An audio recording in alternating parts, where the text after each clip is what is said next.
vamos a poner también este momento en las manos de nuestro Dios. ¿Verdad que Dios es bueno, hermanos? Si no volteas a ver a tu hermano que está a tu lado y le dices, hermano, Dios es bueno. Dios es bueno. Amén. Que no se nos olvide nunca que Dios es bueno. Amén. Qué gusto verlos. Algunos de ustedes los vi y los recibí allá en la iglesia Roca de Salvación. Al Instituto Suroriental con Leo. Y ahora me da y me hace la deferencia mi hermano Jair. Gracias, Jair, por la invitación ahora a nivel conferencial. Veo a algunos amigos pastores, Pastor Amaro, qué gusto volver a encontrarnos. Allá atrás nuestra querida pastora anfitriona que nos recibe. Gracias, Pastora Lucila, que Dios los bendiga, y a todas las autoridades conferenciales y distritales que están aquí. Les saludo por parte de la Iglesia Metodista Roca de Salvación, y los congregantes les mandan un fuerte abrazo a todos ustedes. Amén. Vamos a orar, hermanos. Padre y Dios, estamos agradecidos en esta tarde por la oportunidad que nos das de estar en tu casa, Señor, que es casa de oración. Gracias, Padre, por la fraternidad de hombres metodistas, porque, Señor, sabemos que tú tienes un propósito como lo has tenido con ellos desde sus inicios. Te rogamos, Padre, que todo lo que ahora podamos aprender y podamos escuchar pueda caer en un terreno fértil, Señor, y nos pueda llevar a detenernos a pensar, a reflexionar y a actuar. Que tu Espíritu Santo descienda en este lugar, Señor, y que llene a cada uno de los que estamos aquí. Te lo rogamos en el nombre del Padre, del Hijo y del Espíritu Santo. Amén. Quiero invitarles a que abramos nuestras Biblias en el segundo libro a Crónicas, libros históricos del Antiguo Testamento. Vamos al capítulo 20 y solamente vamos a leer juntos un versículo. Segunda de Crónicas, capítulo 20, versículo 12. Cuando lo tengan, sean tan amables de decir amén para que podamos leerlo juntos, amados hermanos. Segunda de Crónicas, capítulo 20, versículo 12. Vamos a leerlo juntos. Oh Dios nuestro. ¿Ya vieron que tiene signos de admiración? Va de nuevo. Oh Dios nuestro, no lo juzgarás tú. Vienen los de interrogación, ¿se acuerdan? Es una pregunta. ¿No lo juzgarás tú? Porque en nosotros no hay fuerza contra tan grande multitud que viene contra nosotros. No sabemos qué hacer y a ti volvemos nuestros ojos. Qué interesante, ¿verdad? No sabemos qué hacer y a ti volvemos nuestros ojos. Pueden tomar sus lugares, hermanos. Hace aproximadamente, ya van a ser 14 años, tuve la oportunidad de coordinar dentro de lo que se conocía como la Policía Federal, la Dirección de Normatividad de la carrera policial. En pocas palabras, me tocaba a mí contratar a todos los policías que iban a ingresar como federales a las diferentes áreas de inteligencia, etcétera, etcétera. Trabajaba en aquel entonces muy cerca de la diputada Rosy Orozco y muy vinculados con el presidente Calderón. Así es de que nos encargó que atendiéramos esta materia, 14,000 plazas para la nueva Policía de Inteligencia. Parte de lo que nosotros hacíamos era la capacitación. Y en esa capacitación invitamos a todos los nuevos reclutas, más de 10,000 jóvenes que se congregaron en el centro Banamex. Tuvimos que hacer 2 sesiones.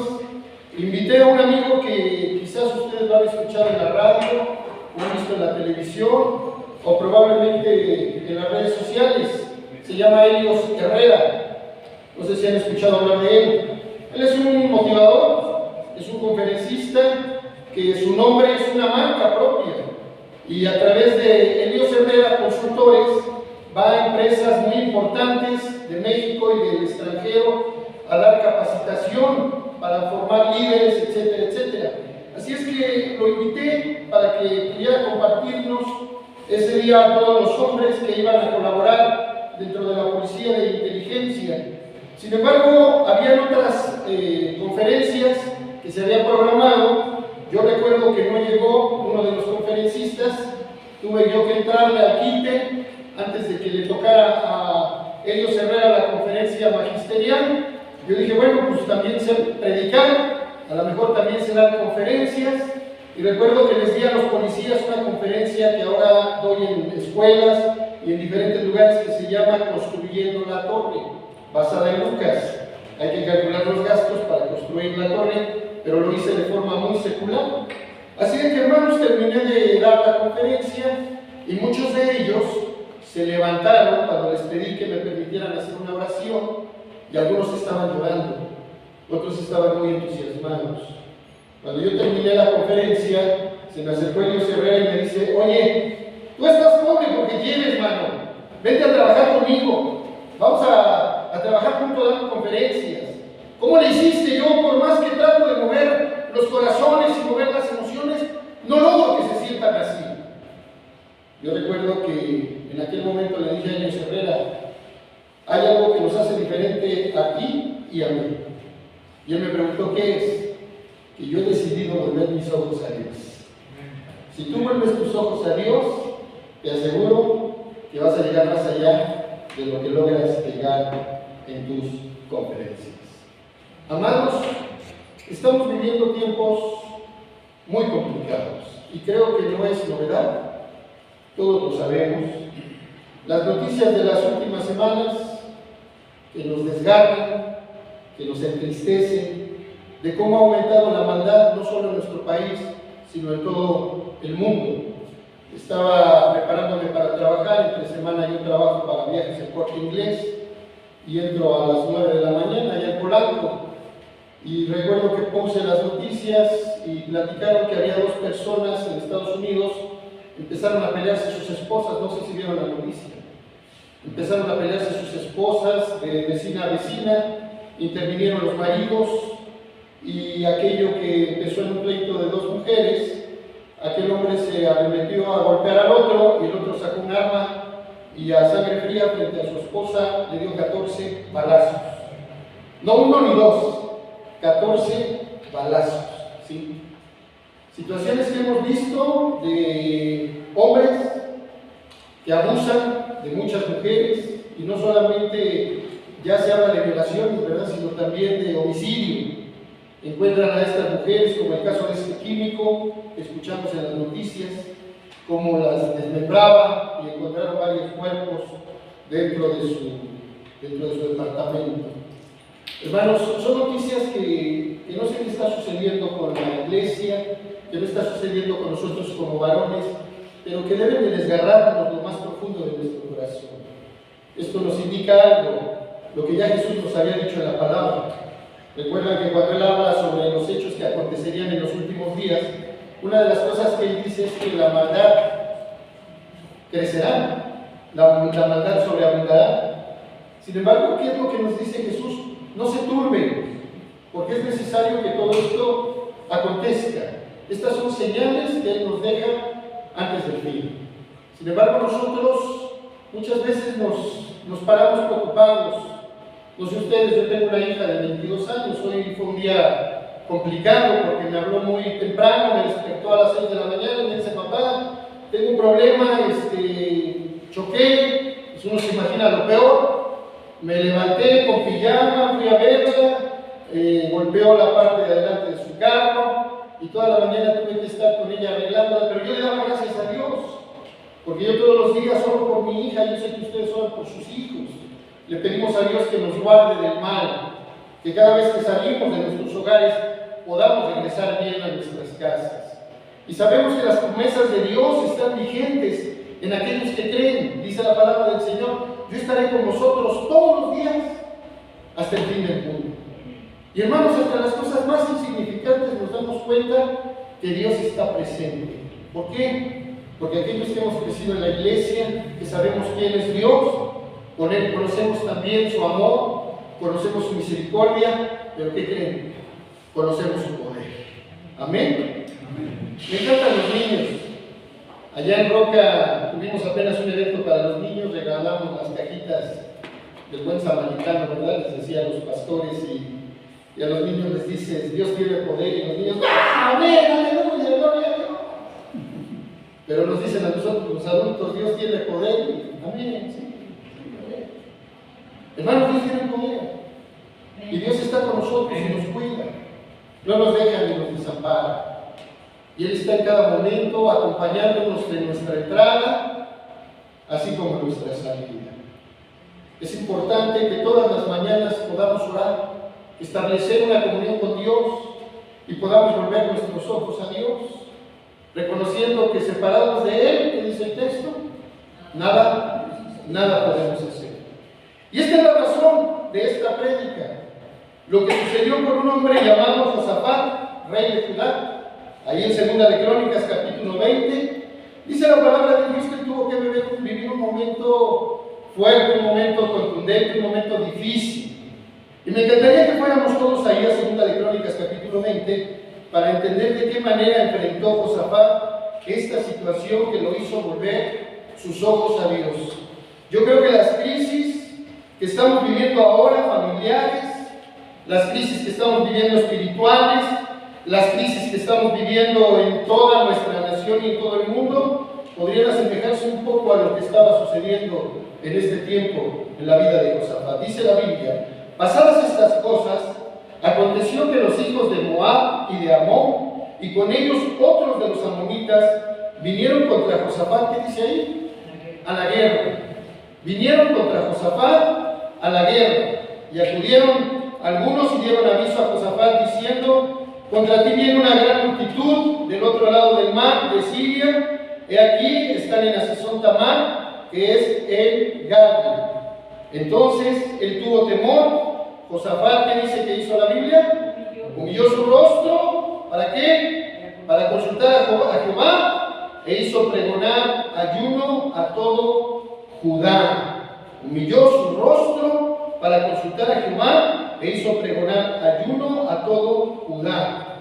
Amados, no sé, pero yo estoy casi seguro que en aquella época de estos reyes de Israel se definía la existencia de muchos de estos pueblos en una guerra.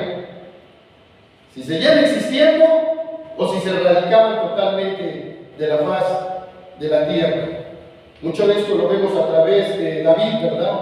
¿Cuántos pueblos fueron destruidos por mano de David, por instrucción de Dios, y fueron raídos de la faz de la tierra? Así es de que no era un acontecimiento cualquiera el que le estaba aconteciendo a Josafat. Venían dos pueblos capacitados en el combate militar, gente que estaba capacitada para la guerra.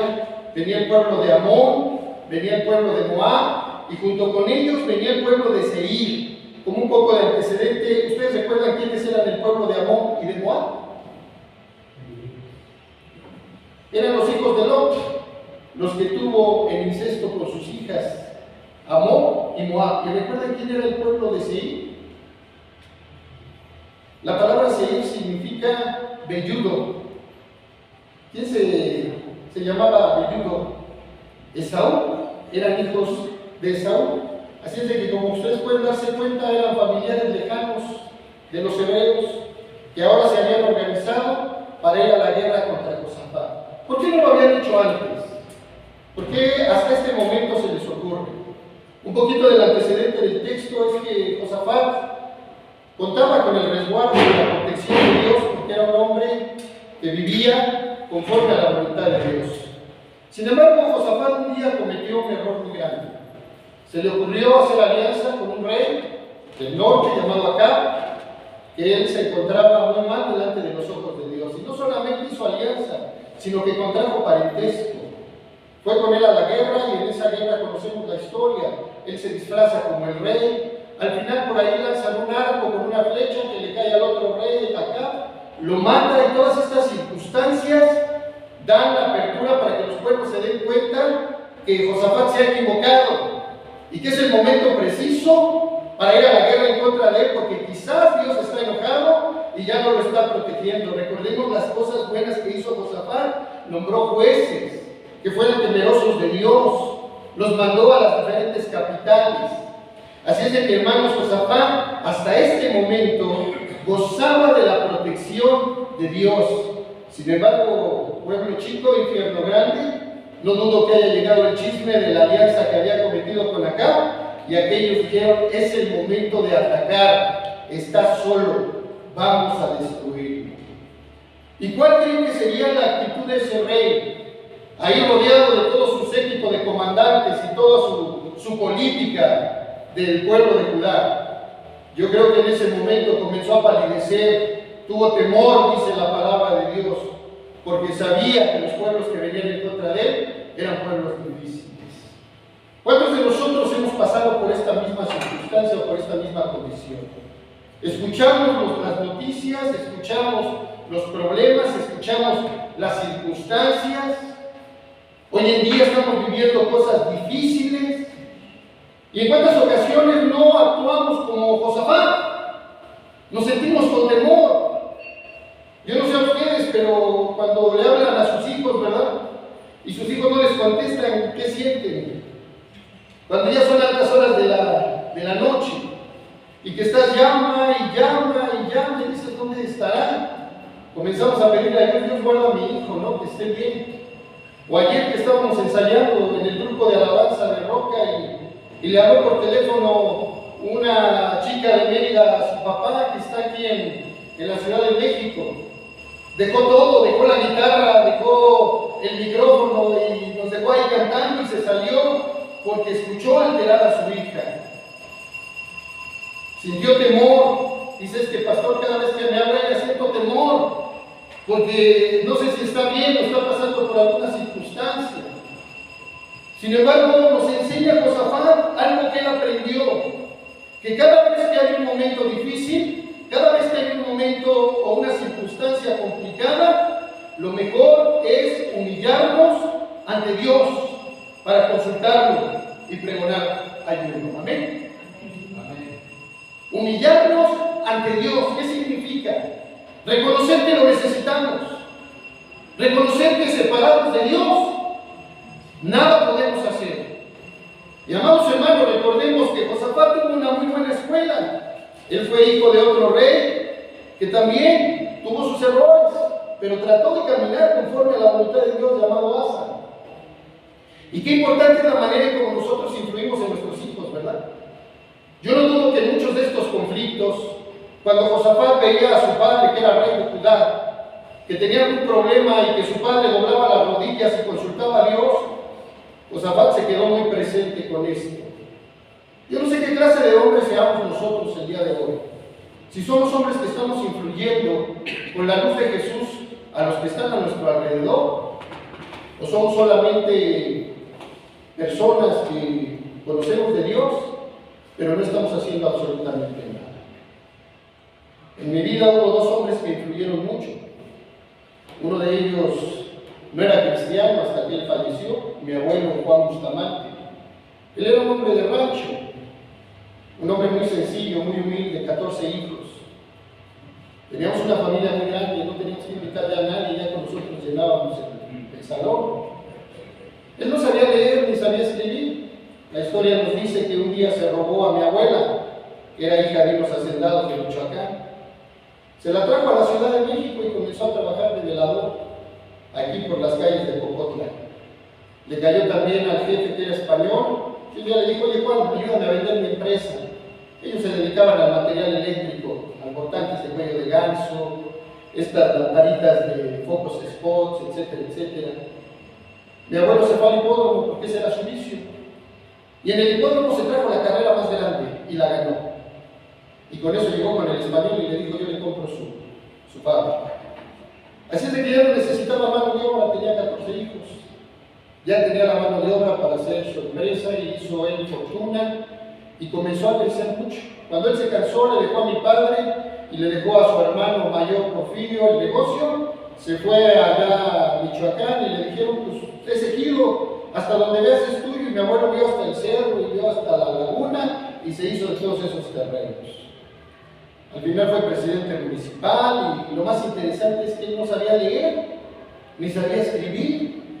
Pero hay algo que yo aprendí de mi abuelo. Él me dijo, siempre a donde estés, sea una persona honrada y trabajadora. Y hermanos, ese ejemplo que Él nos dio a todos los nietos, que hoy somos más de 120 nietos, se nos quedó muy presente, influyó mucho en nuestra vida. Pero hubo un segundo hombre que influyó mucho en mi vida, que me acercó a Dios, que siempre me enseñó que la mejor manera de vivir en esta tierra era estando cerca de Dios. Y ese hombre fue mi padre. A pesar de no haber crecido en la cuna cristiana como mi mamá, que ya era quinta generación de cristianos, mi papá era un hombre temeroso de Dios. Y él siempre nos decía: encomienda a Dios siempre tu camino. ¿De qué manera estamos influyendo nosotros con los seres queridos que estamos a nuestro alrededor? En Josafat esto hizo un gran impacto, de tal manera que Josafat tuvo temor, dice la Biblia, humilló su rostro para consultar a Jehová y, lo más importante, hizo pregonar ayuno. Entonces él, dice la palabra de Dios, se reunió los de Judá para pedir socorro a Jehová, y también de todas las ciudades de Judá vinieron a pedir ayuda a Jehová. Entonces Josafat se puso en pie en la asamblea de Judá y de Jerusalén en la casa de Jehová delante del atrio nuevo, y dijo: Jehová Dios de nuestros padres, ¿no eres tú en los cielos y tienes dominio sobre los reinos de las naciones? ¿No está en tu mano tal fuerza y poder que no hay quien te resista? Dios nuestro, ¿no echaste tú los moradores de esta tierra delante de tu pueblo Israel y la diste a la descendencia de Abraham, tu amigo, para siempre?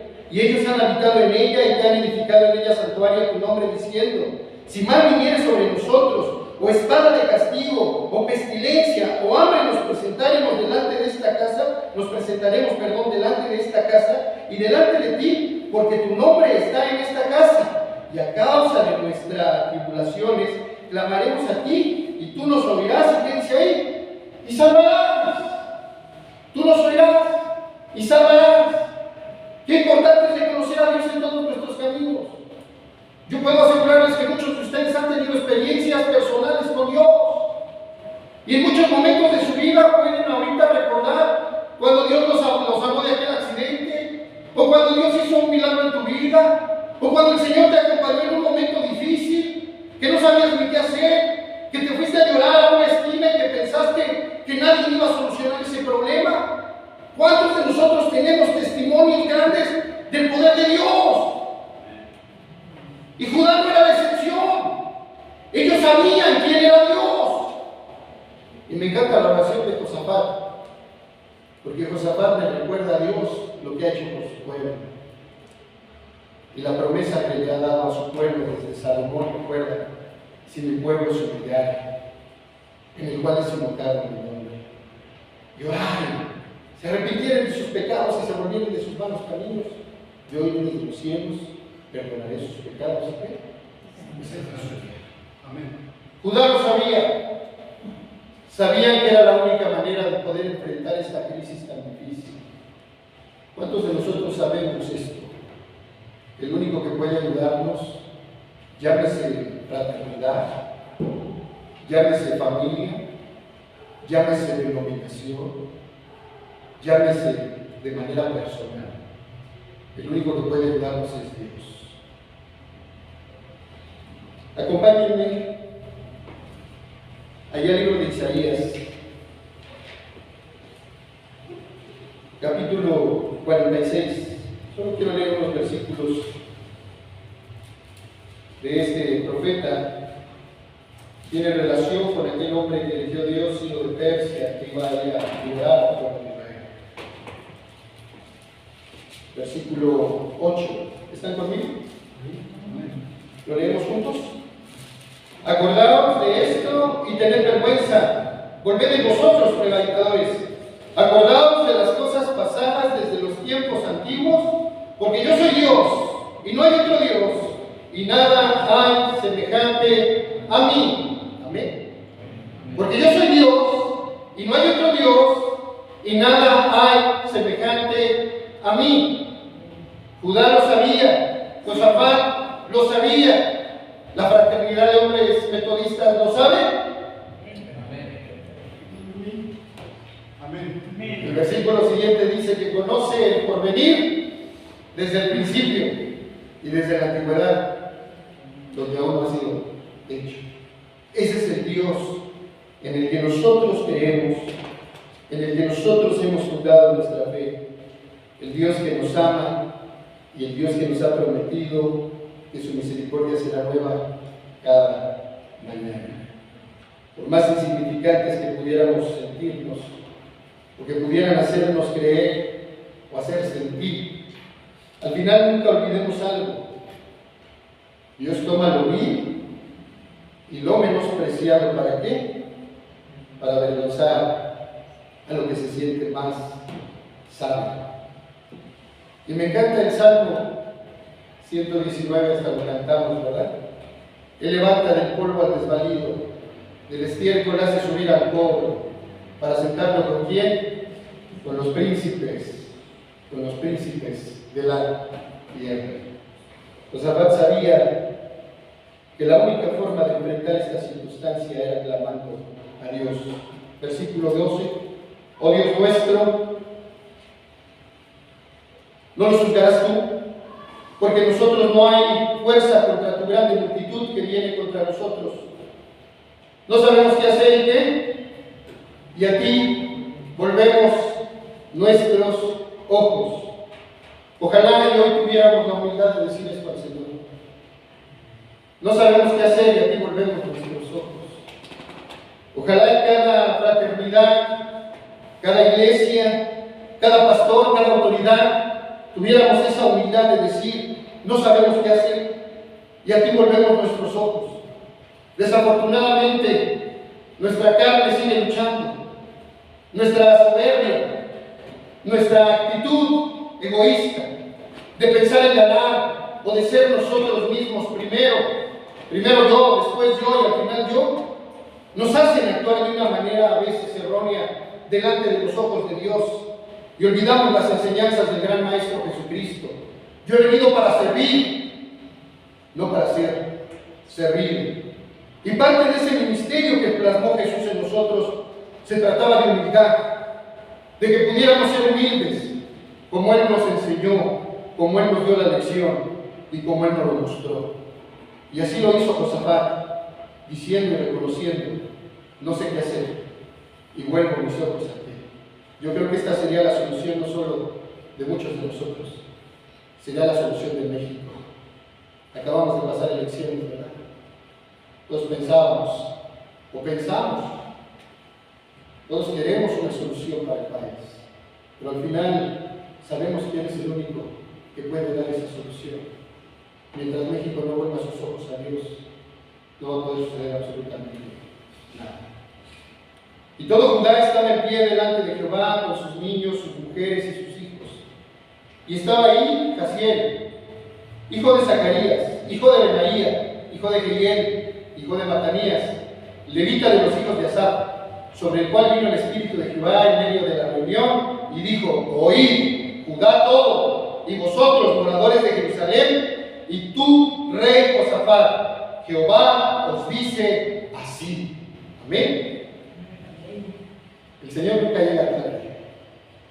Los tiempos de Dios son perfectos. Y yo agradezco a Dios por estos tiempos que nos tocaron vivir.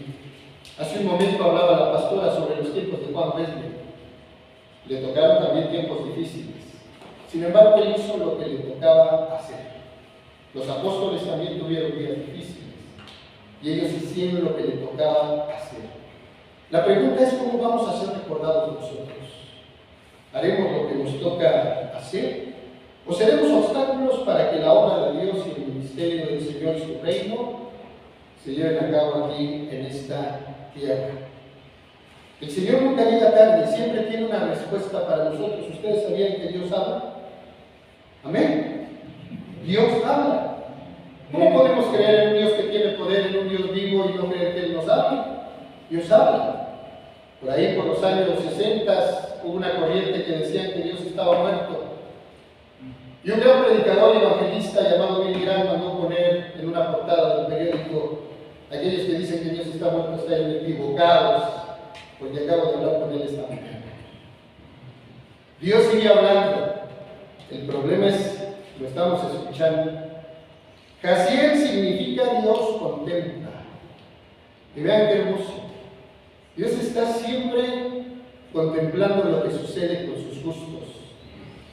Porque como dice el Salmo 1, ¿quién es un justo? Aquel que encuentra en Jehová su ¿qué? Su delicia, ¿verdad? Y en su ley medita ¿cuándo? De día y de noche, y todo lo que haga prosperará. El Señor está contemplando a cada uno de sus hijos, y Josafat no era la excepción, y les dio la respuesta a través de este profeta.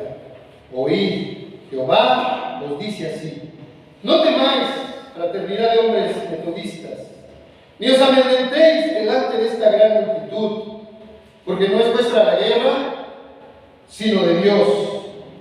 Porque no es vuestra la guerra, sino de Dios. Amén. Y si Dios viene delante de nosotros, estas fraternidades, yo les aseguro que no solamente van a crecer, van a prosperar. Cada familia de cada hombre integrante de estas fraternidades se dará cuenta de la gran bendición que es estar y ser parte de una fraternidad de hombres metodistas. Cada uno de ellos podrá tener experiencias personales con Dios, que podrá transmitir y con las cuales podrá vivir con sus hijos, con sus nietos, con sus bisnietos, hasta 1000 generaciones. Lo importante es obedecer a Dios por más loca que sea la orden. Mañana descenderéis contra ellos, he aquí, ellos subirán por la cuesta de Cis y los hallaréis junto al arroyo antes del desierto de Jeruel. No habrá para qué peleéis vosotros en este caso. Paraos, estad quietos y ved la salvación de Jehová con vosotros. Oh Judá y Jerusalén, no temáis ni desmayéis. Salid mañana contra ellos, porque Jehová estará con vosotros. Entonces Josafat se inclinó el rostro a tierra, y asimismo todo Judá y los moradores de Jerusalén se postraron delante de Jehová y adoraron a Jehová. Y se levantaron los levitas de los hijos de Coat y de los hijos de Coré para alabar a Jehová, el Dios de Israel, con fuerte y alta voz. Y cuando se levantaron por la mañana, salieron al desierto de Tecoa. Y mientras ellos salían, Josafat estaba de pie. Dijo: oídme, Judá y moradores de Jerusalén, creed en Jehová vuestro Dios, estaréis seguros. Creed a sus profetas y seréis prosperados.